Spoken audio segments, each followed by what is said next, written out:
Hi folks, I'm John Mullen, the Energy Evangelist, and today we're talking about saving energy in your commercial kitchens. So, I'm John Mullen, and this is my colleague. Which way is it? It's that way? Hi, Laura Short, Queen of Green at Heart. So, we're talking about savings in your kitchens, and you can save so much energy out of your bills, which means more money in your pockets. So the question is, if you could save 20, 30% off your energy bills, would this be of interest to you? I think so. So last month we were talking about home energy, and as many of us are actually working from home at the moment. So you can find that video on the energyevangelist.co.uk blog page. But if you've also got any questions, please email us or find out more on the energyevangelist.co.uk website. So in today's edition, we're talking about kitchen appliances, kitchen usage, processes. So, Laura, what comes to mind with you? I think the first thing I always notice in a commercial kitchen is just how much equipment is left running when it doesn't need to be. Gas hobs are put on hours in advance, and gas is instant. You don't need to heat it up beforehand. It doesn't need to reach a certain temperature. So if you've got a 6-burner hob in your restaurant, you don't need all 6 of them on to boil one set of potatoes that is going to be used in service later on. Just use what you need. It really is a very, very quick win because it's an immediate saving for your business. And think about even moving over to induction and more electrical appliances as opposed to gas, because with induction you've obviously got more control. It's an automatic cut-off as soon as you take that pan off the individual hob, and also the safety aspect as well. It's much safer to use an induction hob than it is with gas. Less commercial accidents can happen. Yeah, I'm just thinking there has to be so much energy that we can save. So we ourselves would like to talk to the pioneers for kitchen energy. We want to find the best solutions. So if anybody's got any ideas, please send them our way, because kitchens, restaurants, hotels, nursing homes, social care services, there's just so much energy. But before we go any further, let's jump out and go to an ad. Hello, my friends. It's just a quick slot to tell you about the Save Energy, Save Money 14-day challenge. It's an opportunity to help you find a starting place to retrieve wasted energy and putting that money back in your pocket. Oh, did I tell you? It's also free. So if you want to find out more, have a look on the link below at energyevangelist.co.uk/sign up. Bye. Hello again, we're back. So, have a guess how much energy or where the percentage of energy in a restaurant would, what percentage of energy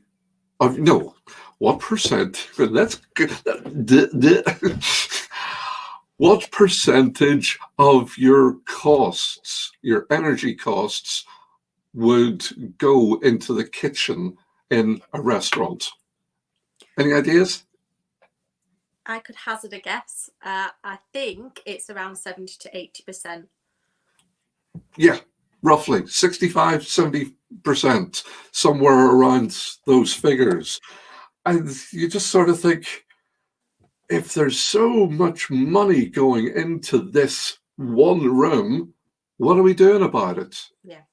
Why are we not, instead of just going, oh, that's the way it always used to be. Sorry, it's not good enough anymore. If we're wanting to make changes, if we're wanting to make more profits, why don't we actually take a step back and have a look and make assessments, measure what's going on. Even processes, you can be doing time and motion management in a kitchen. That would actually be really interesting to see what was going on. So I was surprised in some way, but also not surprised. Top usage of energy in a kitchen, you're cooking. Nearly 50%. What do you think is number 2, Laura? Could it be the extraction? Close. But it's actually freezers and fridges. Yeah. Freezers and fridges on 24 hours a day. Yeah. Always constantly pulling. It might be pulling a lower amount of energy, but whenever you add it up over 24 hours, of course, it's going to be one of the biggies, no matter what you do.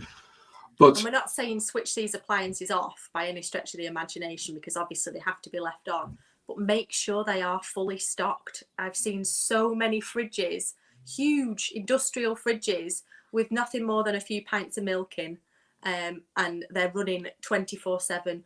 Bar fridges are another one. If they're an under-counter bar fridge, you can turn it off overnight.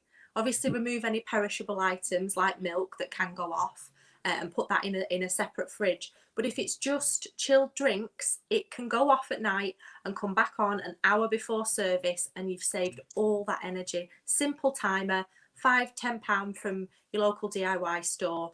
Just set that timer to go off an hour after you've finished in the evening. Come on an hour before you're ready for service in the morning, and you've saved all that overnight energy. Really simple solution. So let's get on with it. But it's on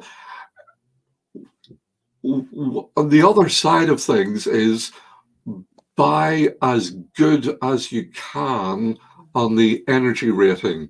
Yeah. So whenever you look at you're talking to people, you're actually asking, okay, how much energy does this use on an hourly basis? You will find a big, big difference. And don't leave the door open. Yeah. People wandering in and out, especially during the summer. Oh, it's nice and cool in there. Oh, can't be bothered closing the door behind me.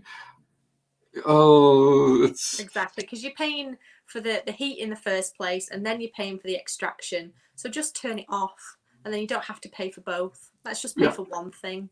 Yeah. Yes.